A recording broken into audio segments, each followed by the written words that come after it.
Вие може да следвате и вие следвате модел на поведение на вашите родители, дали искате или не, дори на родителите, нали, моделите, които не искате, но ако нямате други модели, вие ще следвате моделите, които не ви харесват, защото нямате други.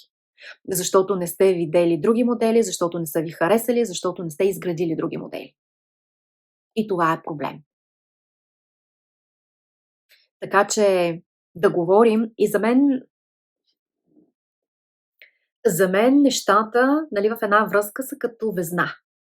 Не може единия партньор да е доминиращ през цялото време или единия партньор да взима решение през цялото време, нали, трябва да са двамата, нещата се сменят. Ако аз в този момент ще реша нещо, защото, нали, не знам, чувствам се по този начин или мога да взема това решение, в следващия момент ти ще решиш нещо друго, за нещо друго и ще вземеш решение за нещо друго. Нали? Трябва да има баланс. Ако аз се чувствам емоционално не е добре, имам нужда от подкрепа, нали, обикновено това се приписва на жените, че сме по-емоционални и имаме нужда. Ми не е така, мъжете също имат такива моменти.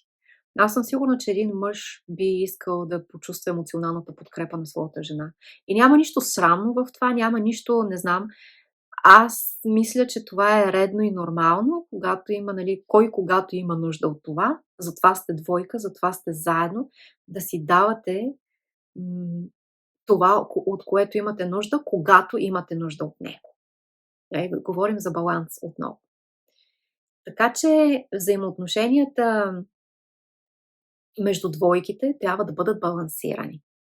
И тук в Англия нещо, което от не знам вече колко години е на лице, е това, че, нали, жените имат отпуск по майчинство, мъжете имат отпуск по бащинство. Тоест, когато жената роди, мъжът може да си вземе отпуск по бащинство и да помага, да остане вкъщи, да помага на жена си, което е супер. И, нали, мъжете се възползват от това и много, между другото, много мъже и преди това се занимават с децата, прекарват време с децата, дори с, нали, деца, като говоря, бебета, нали, малки деца, с количките в парка и много е приятно да видиш как мъжете, бащите се занимават с собствените си деца, защото едно дете има нужда от майка си и от баща си. Пак говорим за две страни и за везната. Не може да прекарва повечето време само с майка си и бащата да отсъства. Това ще се усети като липса, това ще тежи. Тоест едно дете да се развива пълноценно има нужда и от двамата.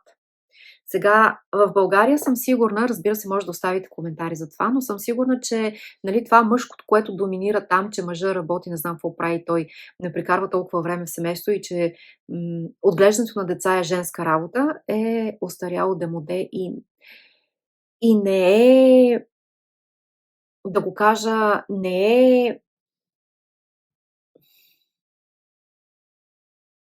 е замисъла на Вселената, не знам как да го кажа. Когато имаш мъжко и женско начало, когато имаш и двете, те работят заедно. Трябва да го има баланса. Тоест не можеш да отрежеш, нали, давам ти сега това, пък после ще имаш примерно това евентуално някъде някога. Не. Децата имат нужда от двете. И единият родител не може да бъде натоварен с цялата грижа, защото е много като отговорност, тежи и има нужда от помощ. И помощта идва от другия родител също. Защото това е отговорност и на двамата, в крайна сметка. Така че решенията се взимат заедно, има баланс, време, което се прекарва заедно, грижата за децата е споделена, въобще всичко, което е, нали, е споделено.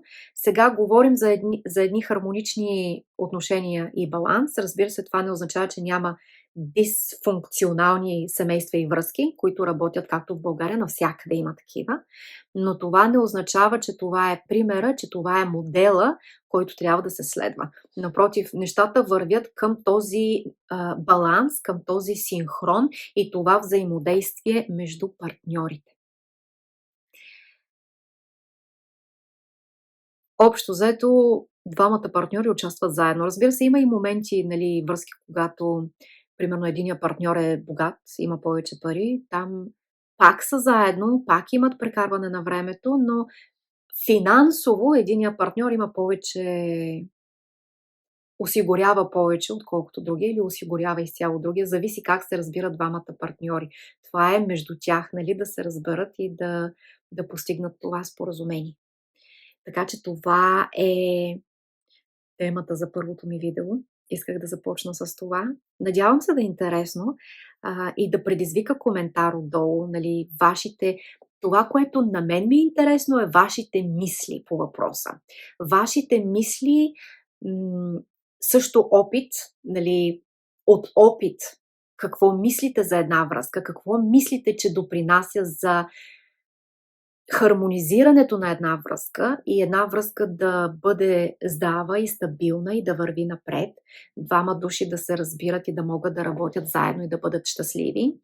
И какво за вас в една връзка не би работило? Какво намирате демоде, устаряло като разбиране в обществото? И също би ми било интересно да коментирате кое е това, което, нали, като обществено мнение ви притиска да правите нещо, което вие не искате да правите. Не искате да бъдете част от това, обаче може би се страхувате, че ще бъдете осъдени от обществото, че ще бъдете, може би, отритнати или изолирани, и поради тази причина продължавате да правите неща, които не ви харесват. На мен би ми било интересно да разбера това. Оставете вашите коментари. Не забравяйте да се абонирате за канала ми, моля, да харесате видеото и да го споделите с приятели, за да набира повече аудитория, публика и да говорим повече за неща, които ни вълнуват. И дай Боже, идеята е да променим, ако можем, да променим мисленето, да променим някои стереотипи и, разбира се, да дадем надежда, подкрепа, утеха на хора, които имат нужда от това, да видят, че не са сами, че други хора мислят като тях и че нещата е крайно време да бъдат променени и да вървят към по-добро. Също не забравяйте да посетите другия ми канал, ако не знаете за него, който е "Искам да знам" за гледане на карти Таро. Аз ви очаквам, надявам се да ви видя като публика в следващото ми видео. Това беше всичко от мен за днес. Аз ви пожелавам приятен и усмихнат ден.